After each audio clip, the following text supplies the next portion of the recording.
Picture a busy street in a city you know well. Every shop is selling almost the same thing. One cafe offers coffee for $3, the one next door sells it for $2.95, and another tries to win customers by adding a free cookie. The owners are constantly watching each other, copying ideas, and lowering prices just to keep people walking through the door. That is the red ocean. It is crowded, noisy, and exhausting. Everyone is fighting over the same customers, and the only way to win is to take business away from someone else. Now imagine walking a few blocks further and discovering a tiny place you have never seen before. Instead of just selling coffee, they offer a full experience: freshly roasted beans from small farms, a cozy reading corner, live acoustic music on weekends, and a barista who knows your name after your first visit. They are not competing on price. They have created something so different that they are attracting people who were not even looking for a cafe that day. That is the blue ocean, a market space so fresh and unique that competition does not matter. This is the core idea behind Blue Ocean Strategy by W. Chan Kim and Renée Mauborgne. The authors studied over 150 business moves across 30 industries, spanning more than a century. And they found something surprising. The biggest success stories did not come from beating the competition. They came from companies that made the competition irrelevant by creating new markets. Think about Cirque du Soleil. Traditional circuses were dying: high costs, shrinking audiences, and pressure from animal rights groups. Most circuses tried to survive by cutting ticket prices or adding another act with more animals. Cirque du Soleil went in the opposite direction. They removed the animals entirely, added live music, stunning costumes, and theatrical storytelling. It was no longer just a circus, it was an art performance for adults and families alike. They created an entirely new audience and charged premium prices. Or look at Nintendo in 2006. At that time, Sony's PlayStation and Microsoft's Xbox were battling in a red ocean over hardcore gamers. Better graphics, faster processors, bigger games. It was an arms race. Nintendo chose not to fight that battle. Instead, they created the Wii, a console with simple motion controls that anyone could use: children, parents, even grandparents. They opened up gaming to people who had never played before. That was their blue ocean. And here is one more you might remember from your own life: Netflix. In the early days, video rental stores like Blockbuster ruled the market. Everyone was fighting over late fees, promotions, and physical DVD stock. Netflix ignored that fight and built a subscription model with no late fees, then moved into streaming movies directly to your home. Suddenly, they were not just competing with Blockbuster. They were operating in a market space Blockbuster did not even understand yet. Blue oceans are not about making small improvements. They are about changing the game entirely. They are about finding people who are not yet your customers and giving them something so different, so valuable, that they cannot help but pay attention. In this book, you will hear stories from all over the world, from airlines to retail, from technology to entertainment, showing how companies have stepped out of the bloody red waters of competition into the calm, open blue oceans of new opportunity. You will see how to find these open waters for yourself, how to design your strategy, and how to sail forward without looking back.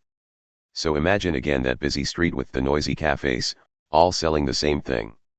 Then picture yourself walking further, turning a corner, and finding something entirely unexpected, something that makes you stop, smile, and think, I have never seen this before. That moment is the magic of a blue ocean. And that is where we are going next. When most of us think about business strategy, we think about competition. We picture companies watching each other closely, trying to match prices, launch new features, and out-advertise their rivals. It is like running a race on a track where everyone is sprinting side by side. The problem is, in that kind of race, there is only one winner, and everyone else is left behind, tired and frustrated. This is the reality of the red ocean. It is bloody because the fight for market share is fierce, and the waters are crowded with competitors. You can see it almost anywhere. Look at the airline industry. Major carriers often fight each other on ticket prices. One airline lowers fares, and within hours, the others match it. They all offer similar seats, similar flight times, and even similar snacks. Customers choose based on price or small differences, and the airline's profits get squeezed thinner and thinner. This is classic red ocean behavior, fighting over the same group of customers, offering almost the same thing. But there is another way to play the game. Imagine an airline that asks, what if we did not just compete on price and schedules? What if we completely changed the experience? That is exactly what Southwest Airlines did in the United States. Instead of copying other airlines, they removed expensive extras like meals and first-class seating, focused on short-haul flights, and made boarding quick and simple. They kept their planes in the air more often than their competitors, cutting costs and improving turnaround times. At the same time, they made flying feel fun and friendly with a casual atmosphere. Suddenly, they were not competing head-to-head with traditional airlines. They had created a new market space: affordable, no-frills air travel that appealed not just to regular flyers but also to people who would have driven or taken a bus. That was a blue ocean. The first step in finding your blue ocean is to change the way you see the market. Most companies accept the boundaries of their industry as fixed. They look at what everyone else is doing and think, we have to be better than that. But blue ocean thinkers ask, what if we did something entirely different? They stop looking at their competitors and start looking at customers, and even more importantly, at non-customers. Take the case of Yellowtail wine. For years, the wine industry was a classic red ocean. Wineries battled over subtle flavors, vineyard prestige, and expert ratings. Most marketing was aimed at wine drinkers who already cared deeply about wine. Then came Yellowtail, an Australian brand that decided to target people who did not usually drink wine. They simplified their flavors to make them easy to enjoy, gave the bottles bright, friendly labels, and priced them affordably. They made wine fun and approachable rather than sophisticated and intimidating. In doing so, they reached a huge audience of beer and cocktail drinkers who had never been part of the wine market before. Another example is Apple's iTunes Store in the early 2000s. Music companies were locked in a battle against illegal downloads and declining CD sales. Apple did not join that fight directly. Instead, it offered a legal, easy-to-use platform where people could buy individual songs for a small price and play them on their iPods. They did not just compete with record stores, they created a whole new way for people to enjoy music legally and conveniently. What these stories show is that blue ocean strategy begins when you stop following the rules everyone else follows. In a red ocean, companies focus on beating their rivals. In a blue ocean, you focus on making your rivals irrelevant. This shift requires asking different questions. Instead of how do we offer more than the competition, you ask what can we remove, simplify, or combine to create something entirely new. Of course, creating a blue ocean does not mean you ignore value or quality. The authors call the key principle value innovation, offering something that delivers more value to customers while reducing your costs. That is what Southwest, Yellowtail, and Apple all did. They gave customers something new and exciting, but they also cut costs in areas customers did not care about. When you find your blue ocean, growth comes not from stealing customers but from creating them. Non-customers, people who are not buying in your industry at all, become your greatest opportunity. Think about Nintendo's Wii again. Before it launched, many people had never played video games or felt excluded by complicated controls. By creating simple, motion-based gameplay, Nintendo turned parents, grandparents, and even family gatherings into gamers. Their sales exploded because they were not fighting for the same teenage audience as Sony and Microsoft. They had created a market of their own. Blue oceans do not last forever. Competitors will eventually notice and try to follow you. But the advantage is that by the time they arrive, you are already far ahead, with loyal customers and a strong brand identity. The challenge is to keep innovating and finding the next blue ocean before your current one turns red. So as you think about your own business or career, ask yourself, are you competing in a red ocean, fighting over a limited pool of opportunities? Or could you be sailing into a blue ocean, creating demand where none existed before? The answer could change everything. Once you start to see the difference between red oceans and blue oceans, the question becomes, how do you actually create one? It is easy to admire companies like Cirque du Soleil, Yellowtail, or Apple after the fact. But when you are standing at the beginning, how do you find that untapped market space? The first step is learning to spot opportunities where others see none. Many companies fail to do this because they are looking too closely at their competitors instead of looking outward. They are trapped in what the authors call competitive benchmarking, copying features, matching prices, and trying to beat rivals at their own game. The problem with this approach is simple: the more you focus on beating the competition, the more you end up looking like them. Let me tell you about a company that understood this early: Curves, the women's only fitness franchise. Before Curves, gyms were designed mostly for men or for serious athletes. They were often intimidating, filled with heavy equipment, mirrors, and personal trainers shouting instructions. Many women who wanted to get in shape felt uncomfortable in that environment. The founders of Curves saw this and decided to create a new space: small, friendly studios focused on 30-minute workouts, designed specifically for women who were not gym regulars. They removed all the intimidating aspects, kept the experience simple, and created a community-focused atmosphere. Within a decade, Curves had opened thousands of locations around the world. They did not just win customers from other gyms, they attracted people who had never set foot in a gym before. This is a key point in Blue Ocean's strategy to find new customers: you often need to remove things rather than add them. In Red Oceans, businesses pile on more features, more variety, and more complexity in an effort to be better. But Blue Ocean creators strip away what people do not value, making room for what really matters. Consider IKEA. Before IKEA, buying furniture was a complicated process. You went to a showroom, chose a style, waited weeks for delivery, and paid high prices for custom assembly. IKEA flipped the script. They removed the showroom salesperson, eliminated home delivery, and handed customers the responsibility to assemble their own furniture. In return, they offered modern design, flat-pack portability, and incredibly low prices. The trade-off was worth it for millions of people, especially young families and students. IKEA did not just compete with existing furniture stores, they created a whole new way to buy and enjoy furniture. One way the authors suggest finding your own Blue Ocean is to look at non-customers in 3 groups. Soon-to-be non-customers: people who are unhappy with the current market and are ready to leave. Refusing non-customers: people who have chosen not to use your industry's offerings at all. Unexplored non-customers: people who have never been targeted because they seem outside the market's reach. Think about Starbucks in its early days. Before it became a global brand, coffee in the United States was mostly a cheap, grab-and-go drink from diners or fast food chains. Many people who wanted a social place to relax and work outside the home or office did not think of coffee shops at all. Starbucks combined high-quality coffee with a third-place atmosphere somewhere between home and work. They reached people who were not actively seeking coffee but were looking for a welcoming space. This was not about selling a drink. It was about selling an experience, and it opened up a vast new customer base. Blue Oceans often emerge when you change the context in which people think about your product. Look at GoPro. Before GoPro, most people used regular cameras for vacations, events, and family photos. Extreme sports enthusiasts were underserved. They needed cameras that could handle water, snow, dirt, and impact.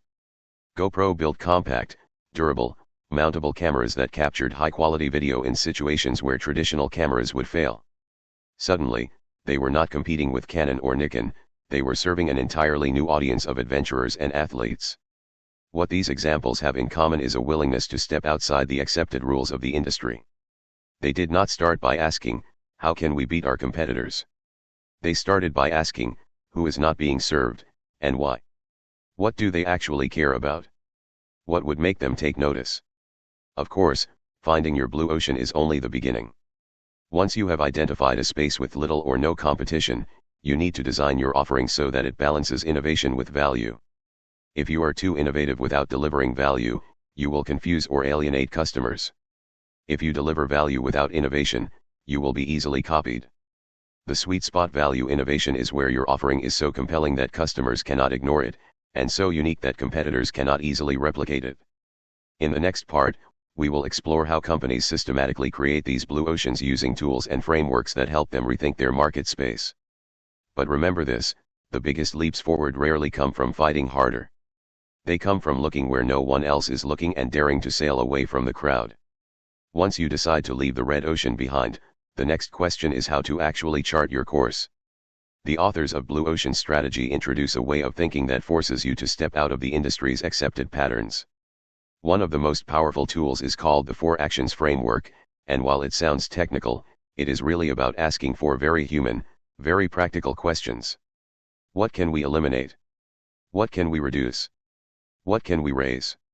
And what can we create? Let me show you how this works in the real world. Take Cirque du Soleil. In the 1980s, the traditional circus industry was in trouble. Animal rights issues, declining audiences, and the rise of home entertainment were pulling people away. Most circuses responded by trying to cut costs or put on bigger animal acts. Cirque du Soleil went in the opposite direction. They eliminated animals entirely, a radical move at the time. They also reduced the number of acts that were purely slapstick or aimed only at children. Then they raised the level of artistry, storytelling, and stage production, borrowing from theater, dance, and live music. Finally, they created something entirely new, a sophisticated, adult-oriented circus experience. The result was a market that had no real competition. They were not fighting Ringling Brothers, because they had built a stage in a whole new arena.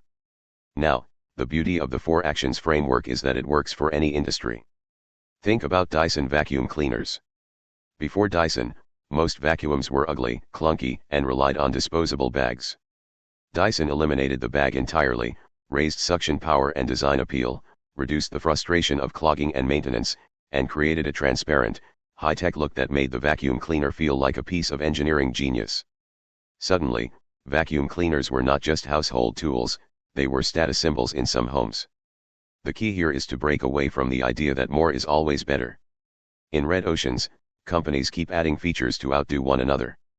But in blue oceans, you focus on removing what does not matter and doubling down on what customers truly value. Another tool the authors talk about is the strategy canvas. Imagine drawing a simple chart where the horizontal axis lists the key factors that customers in your industry currently compete on, things like price, speed, variety, quality, and the vertical axis shows the level of offering for each factor. When you plot your competitors, you usually see a similar pattern. The lines look almost the same, with small variations. That is the red ocean. Then you plot your own company, not based on copying others, but based on your 4 actions decisions. The goal is to create a completely different curve, one that shows where you are offering less, where you are offering more, and where you are creating something entirely new. Look at Nintendo with the Wii. If you drew a strategy canvas for video game consoles before the Wii, Sony and Microsoft would have been almost identical: expensive, high-powered machines with complex controllers, aimed at hardcore gamers. Nintendo's curve looked totally different. They reduced the technical specs, eliminated the complexity of controllers, raised the accessibility for all ages, and created a fun, motion-based way to play. That unique curve on the strategy canvas was their blue ocean. The point of these tools is not just to plan a product, but to shift your thinking from competition to creation. This is where many companies stumble. They might see the concept of a blue ocean as just a marketing trick or a one-time gimmick. But it is not about flashy launches, it is about designing your entire offering so it lives outside the fight for scraps. Of course, stepping into a blue ocean requires courage. Think about Netflix in its early days. Back when they started mailing DVDs, Blockbuster ruled the rental market. Netflix's idea to eliminate late fees, allow online ordering, and deliver DVDs directly to your door seemed risky. They reduced the hassle of going to a store, eliminated the penalty of keeping a movie too long, raised the choice of available titles, and eventually created streaming, a completely new way to watch. Blockbuster laughed at first, but by the time they tried to adapt, Netflix was far ahead. What is important to notice here is that each of these companies was not chasing competitors, they were chasing a vision of what customers could want if only someone gave it to them. They were not guessing in the dark either. They used structured thinking to decide what to cut, what to grow, and what to invent. If you are looking to apply this in your own life or business, you can start small. Picture the 4 actions grid and write down the things your competitors all do. Then challenge yourself. Which of these could I eliminate completely? Which could I make simpler or smaller without hurting the value? Which could I enhance or double down on? And finally, what could I offer that no one else is even thinking about? This is not just a corporate exercise. It can apply to careers too. Imagine you are a freelancer. All your competitors might be offering the same services, charging hourly, and sending standard reports. What if you eliminated hourly billing, reduced boring updates, raised personal consultation time, and created a completely unique, outcome-based guarantee? Suddenly, you are not fighting for the same clients, you are creating your own category of service. By the end of this process, the competition starts to feel less threatening. You are not trying to swim faster than them in the same pool, you have built your own pool. And that is the heart of the blue ocean mindset. Once you understand how to strip away what does not matter and create what no one else has thought of, the next challenge is to redefine the boundaries of your market. Most businesses operate inside invisible fences. They assume certain customers are not for them, certain price ranges are fixed, or certain industries are completely separate from their own.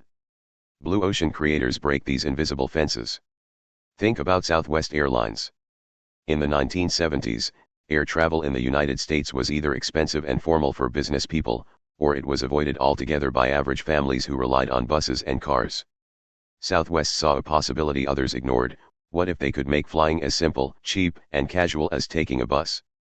They cut away free meals, fancy lounges, and assigned seating. They reduced the turnaround time of planes so much that their aircraft spent more time in the air than on the ground.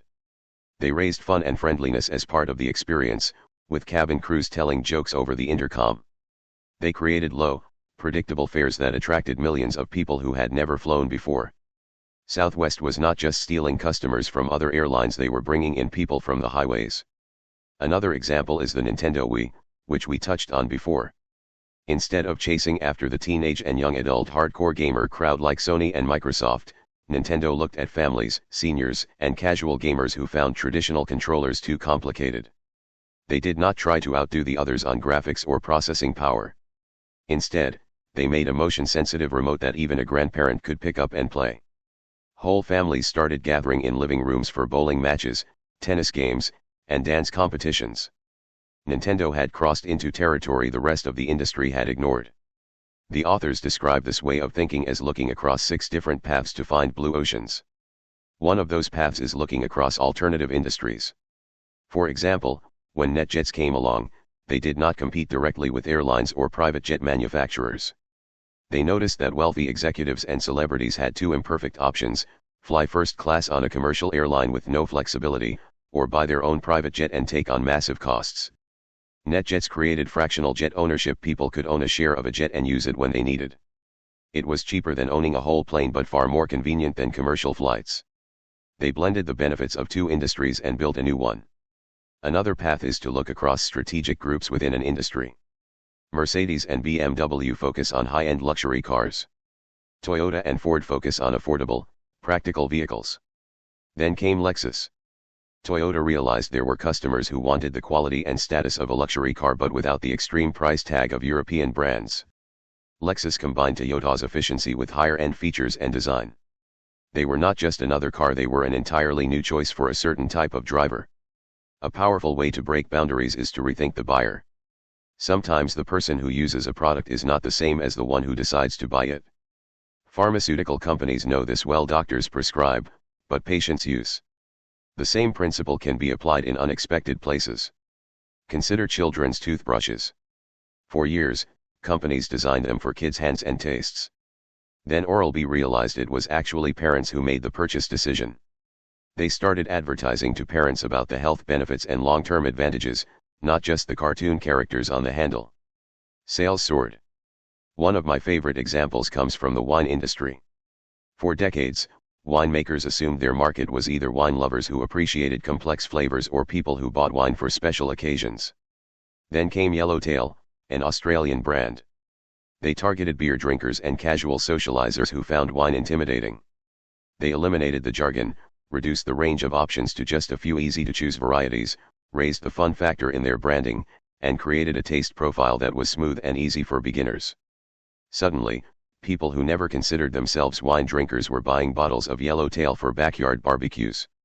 The common thread here is that blue ocean creators do not just look at the current customers, they look at the people who are ignoring the industry entirely. They ask, why are they not buying? What would make them take notice? Sometimes the answer is to make something cheaper. Sometimes it is to make it simpler. And sometimes it is to make it more fun. But it always involves stepping outside the usual competitive race. Once you start seeing the world this way, it changes how you approach almost every challenge. You stop asking how can I beat them, and start asking where are they not looking. That is where the calm, wide, open waters are the blue oceans. Creating a blue ocean is not only about finding an untapped market. It is also about making sure people instantly understand the value of what you are offering. If your idea is complicated, hard to explain, or feels risky, even the best concept can fail. People move toward what feels clear, simple, and exciting. Think about Apple's iPod launch in 2001. Portable music players already existed, but most had clunky designs and technical descriptions like 64 MB of storage. That meant little to the average person. Apple changed the conversation entirely. They did not sell storage capacity. They sold the idea of 1,000 songs in your pocket. That single phrase told you what it did, why you would want it, and why it was better than anything else. It was immediate, simple, and powerful. The same principle applies to business models. Look at Airbnb. Before Airbnb, most travelers had two main choices: stay in a hotel or stay with someone they knew. The idea of staying in a stranger's home felt odd, maybe even unsafe. Airbnb made it clear and easy. They offered professional-looking photos, secure payment systems, and customer reviews. They positioned it as a way to belong anywhere, giving you a local, personal experience at a price that could beat hotels. The value was obvious, and adoption took off. In a red ocean, companies often pile on features, thinking that more will impress customers. But in a blue ocean, the goal is to strip away anything that clouds the core value. You focus on what makes your offering unique and irresistible. Take the case of The Body Shop. At a time when cosmetics advertising was filled with glamorous models and promises of impossible beauty, The Body Shop did something radical. They eliminated overblown claims and reduced fancy packaging. Instead, they raised transparency, honesty, and environmental responsibility. They created cruelty-free, ethically sourced products and made that their story. Customers immediately understood what The Body Shop stood for and why it was different. Sometimes, making an idea irresistible means reshaping the whole experience around it. Think about Starbucks. Coffee was everywhere, but Starbucks turned it into a lifestyle. They raised the quality, created a comfortable atmosphere, added personal touches like writing your name on the cup, and made their stores a third place between home and work. People were not just buying coffee, they were buying an experience, one they could explain in a single sentence: it is my place to relax. One of the most overlooked parts of this process is pricing. In a blue ocean, your price must feel fair and accessible to the customers you are targeting, while still supporting your business. If it feels overpriced, people hesitate. If it is too cheap, they doubt its quality. Netflix is a great example of getting it right. When they launched streaming, they charged a monthly subscription that was less than the cost of renting just 2 movies from Blockbuster. The deal was so clear and appealing that people signed up without much thought. Another critical factor is removing barriers to adoption. Imagine you have the best product in the world, but it requires customers to change too many habits at once. That is like asking someone to move to a new city without packing their bags. Tesla faced this problem in its early days. Electric cars were exciting, but people feared running out of battery power. Tesla addressed this by building a network of fast charging stations, showing customers they could travel long distances without worry. They did not just sell cars, they sold the reassurance that came with them. When you design your offering in a blue ocean, you are not just thinking about the product. You are thinking about the customer's entire journey, from the moment they hear about it to the moment they use it and share it with others. If every step feels easy, clear, and rewarding, you have created something that does not require heavy persuasion. People will want it instinctively. A good test is this: if you were standing in an elevator and someone asked what you do, could you explain your product in one sentence and make them curious enough to ask more? That is the clarity you want. Just like Apple with 1,000 songs in your pocket, or Southwest with the low-cost airline for everyone, or Yellowtail with the fun wine for people who do not drink wine. It is not about clever slogans. It is about a core idea so simple and so valuable that people instantly get it and remember it. When you have that, your blue ocean offering starts pulling customers in like a current. They are not comparing you to others because, in their minds, you are not like anyone else. That is the magic of designing an offering that people cannot resist.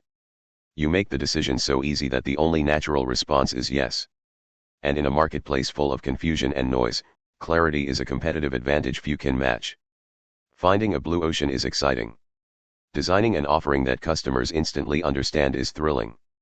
But then comes the real test: getting it to actually happen. This is where many great ideas die, not because they are bad ideas, but because they never survive the internal battles, the skepticism, or the inertia that lives inside every organization. Imagine you are the leader of a company, and you propose something completely different from what has been done before. It might mean shifting budgets, changing how people work, or taking resources away from current projects. Even if the idea is brilliant, the first reaction from many will be resistance. People are comfortable with the familiar, and the unfamiliar feels risky. Take the example of Ford in the early 2000s with the creation of the Ford Escape Hybrid. The company was known for big trucks and SUVs, but environmental awareness was growing. A few people inside Ford saw an opportunity to appeal to a new kind of customer, one who cared about fuel efficiency and reducing emissions but still wanted the practicality of an SUV. Convincing the company to invest in this was not easy. There were engineers who doubted the technology, marketers who feared the traditional audience would not respond, and executives worried about the cost. The project only succeeded because its leaders kept showing the potential demand and highlighting how competitors were not serving this audience. They used small wins and data to build momentum, turning skeptics into supporters. Overcoming resistance often starts with involving people early. When employees feel like changes are simply handed down from above, they see them as threats. But when they are invited into the process, asked for their input, and shown how they will benefit, they start to take ownership. This is what happened at NTT Docomo, a Japanese mobile operator. When they developed the iMode mobile internet service, it was unlike anything their team had done before. Instead of just announcing the change, leaders brought engineers, marketers, and customer service together from the start, letting them shape the product. The result was not only a smoother launch but also a workforce that was proud of the innovation. Another big challenge is winning over external partners and customers. If your idea disrupts the usual way of doing things, suppliers, distributors, or even customers might hesitate. When Netflix shifted from DVD rentals to streaming, their biggest fear was whether customers would be willing to give up physical discs. So they made the change gradual. They allowed customers to have both services for a while, building comfort before fully embracing streaming. They also worked hard to get studios on board, showing them how streaming could open up new revenue streams. Sometimes the resistance comes from fear of failure. People imagine the worst-case scenario and freeze. Blue Ocean leaders address this by reducing perceived risk. They do not just say, "Trust me, it will work." They run pilot programs, create prototypes, and test in smaller markets before going big. This way, success is visible, and failure, if it happens, is small and fixable. Consider the case of Zappos, the online shoe retailer. The idea of selling shoes online seemed risky. After all, people want to try shoes on. Founder Nick Swinmurn reduced the risk by offering free returns, no questions asked. That single decision changed the game. Customers could try shoes at home without worrying about wasting money. Internally, it also helped convince investors and employees that the idea could work. Communication plays a massive role here. If you are trying to move an organization into a blue ocean, you have to keep the story alive. People need to hear not just the plan but the why behind it, why it matters, why it is urgent, and how it benefits them. This is what Starbucks' Howard Schultz did when he returned to lead the company during a downturn. He told employees and investors that Starbucks had lost its soul, becoming too focused on speed and profits instead of the experience. His blue ocean was to restore Starbucks as a place of connection. By constantly repeating this vision, he aligned everyone toward the same goal. In some cases, you may need to create what the authors call tipping point leadership.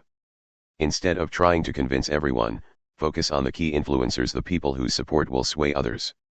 In a large organization, these might be department heads or respected veterans. If they believe in the change, they will help bring others on board. Executing a blue ocean move is not about forcing change overnight. It is about creating a current strong enough that people start moving with you, even if they were unsure at first. Small wins, clear communication, visible benefits, and reduced risk, these are the oars that keep you moving forward. The truth is, a great idea is only as good as its execution. Without bringing your team, partners, and customers along for the journey, even the clearest blue ocean can slip away. But when you get it right, the transformation is powerful. The people who once doubted you become your biggest advocates, and the company begins to see itself not just as part of a competitive race, but as a pioneer sailing toward open waters. Discovering a blue ocean is thrilling. Executing it is a victory. But there is one more challenge that many businesses underestimate: keeping that blue ocean from turning red. A blue ocean does not stay untouched forever. If you are successful, competitors will notice. They will study your model, try to copy it, and gradually crowd into your space. The question is not if they will come, but when. The real key is to keep moving, to stay ahead by innovating before the waters get crowded. Cirque du Soleil is a perfect example. They started by redefining the circus. They removed costly elements like animal acts, added storytelling, theater-quality performances, and targeted adult audiences willing to pay premium prices. For years, they had the blue ocean all to themselves. But instead of getting comfortable, they kept creating new shows with different themes, music, and artistic styles. Even when competitors tried to imitate them, Cirque du Soleil's audience stayed loyal because they were always offering something fresh. In contrast, think about BlackBerry. In the early 2000s, they created their own blue ocean in mobile communication, secure, mobile email on a handheld device. For a time, they dominated. But they stopped evolving. When Apple introduced the iPhone and redefined what a phone could do, BlackBerry stayed focused on its old strengths, believing its niche was secure. Within a few years, their ocean had turned red, and they were barely afloat. Sustaining a blue ocean requires a mindset that you are never finished. You have to keep asking, what is next? How can we make this better? How can we surprise our customers again? Netflix has mastered this. They moved from DVD rentals to streaming before their DVD business had even peaked. Then, when streaming competitors started multiplying, they pivoted into producing original content like House of Cards and Stranger Things. Now they are experimenting with interactive storytelling and gaming. Each move has kept them in uncontested waters. Sometimes, sustaining your blue ocean means deepening the value you already offer rather than expanding too quickly. Patagonia, the outdoor clothing company, built its blue ocean on high-quality, environmentally responsible products. As sustainability became a trend and other brands tried to copy their approach, Patagonia doubled down on its mission. They introduced repair programs to extend the life of their clothing, donated profits to environmental causes, and even told customers not to buy what they did not need. This authenticity made their position even stronger, turning their values into a competitive moat that imitators could not easily cross. Another important factor is listening closely to your customers, not just through surveys but by observing their behavior. Often, your next blue ocean move comes from seeing how people are actually using your product. Instagram started as a location-based check-in app called Burb. But its founders noticed that users were mostly sharing photos and reacting to them. They stripped away everything else and focused on photos with filters. That shift created a new space in social media, and for years, they owned it. Technology changes, tastes evolve, and new needs emerge. If you are not scanning the horizon, your blue ocean can vanish faster than you think. Think about Blockbuster. They had the chance to buy Netflix early on but dismissed streaming as a niche idea. While they kept focusing on late fees and in-store rentals, Netflix sailed into a new ocean and Blockbuster drowned. One of the most effective ways to sustain your blue ocean is to build a culture that embraces change. If your people are trained to protect the status quo, they will resist new opportunities. But if they see change as part of their DNA, they will help you spot and seize the next wave. Amazon operates this way. Even as one of the largest companies in the world, they keep experimenting with cloud services, smart devices, logistics innovations, and even healthcare. Their willingness to disrupt themselves keeps their competitors chasing rather than catching up. Finally, remember that sustaining a blue ocean is not about constant reinvention for its own sake. It is about staying relevant to your audience. The moment your product feels outdated or predictable, you open the door for someone else to take your place. That is why leaders in blue oceans always keep a portion of their focus on the future new trends, emerging technologies, shifting lifestyles while still nurturing what makes them unique today. A blue ocean is not a one-time discovery, it is a way of thinking. It is about always looking for the next open water, even while enjoying the one you are in. It is about staying curious, agile, and committed to delivering value in ways no one else can. The companies that survive and thrive are not the ones who find a blue ocean once and sit still. They are the ones who make navigating uncharted waters a permanent part of who they are. And when you do that, your blue ocean never has to turn red. And so, as we come to the end of Blue Ocean Strategy, it is worth stepping back and remembering the journey we have taken. We began in crowded, bloody waters, the red oceans where businesses fight over the same shrinking space, lowering prices, cutting margins, and wearing themselves out in a battle that nobody truly wins. Then, we explored a different path. The blue ocean's wide, open, unexplored spaces where competition is irrelevant because you are not fighting for a share of the same pie. You are baking a new one. We saw how companies like Cirque du Soleil, Nintendo, and Netflix created these spaces by looking beyond the limits of their industries and focusing on what customers truly value. We learned that discovering a blue ocean is not about luck. It is about seeing patterns others miss, asking bold questions, and having the courage to step away from the herd.